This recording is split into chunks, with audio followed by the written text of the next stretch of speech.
En ce moment, le budget est à l'ordre du jour dans toutes les communes. Et les communautés de communes ne font pas exception à la règle.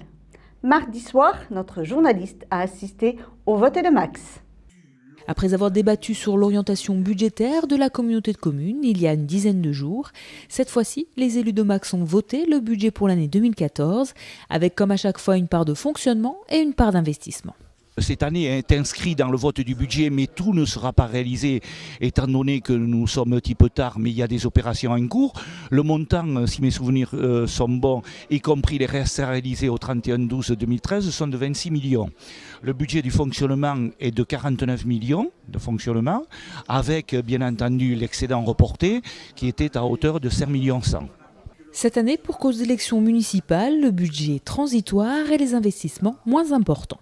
Effectivement, puisqu'il y a un décalage dans le vote des budgets, c'est pour le 30 avril. Et donc, le temps de mettre en place tous les chapitres et les investissements, et effectivement, c'est un budget de transition. Et donc, les programmes de voirie, les programmes de ZAE, tout ça, c'est en cours d'élaboration et ça a été voté. Donc c'est une suite logique. Après, il y a des programmes nouveaux, effectivement, qui ont été votés, comme le très haut débit sur 3 ans, un montant très important de 5,5 millions.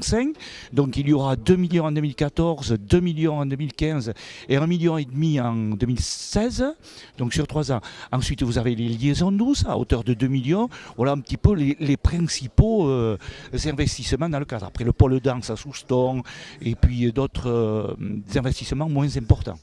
Le tout sans augmentation d'impôts et avec un endettement qualifié de raisonnable. Ça veut dire qu'aujourd'hui, si on arrêtait le fonctionnement, il nous faudrait 5 années et demie pour rembourser la totalité. Quand on sait qu'aujourd'hui, que des investissements tels que le pôle l'Aigle Bleu ou le pôle de musique, on fait des prêts sur 15 ans. Donc on est loin entre les 5 années et demie et les 15 années d'avoir un endettement très fort.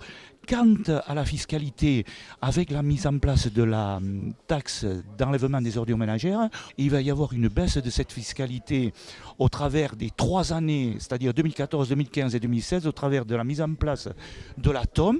Et on va baisser d'autant pour arriver à avoir une TOM en place et pour avoir davantage de lisibilité pour que les contribuables puissent juger le coût de ces ordures ménagères. Le budget ayant été voté, les investissements vont pouvoir être programmés et les opérations engagées.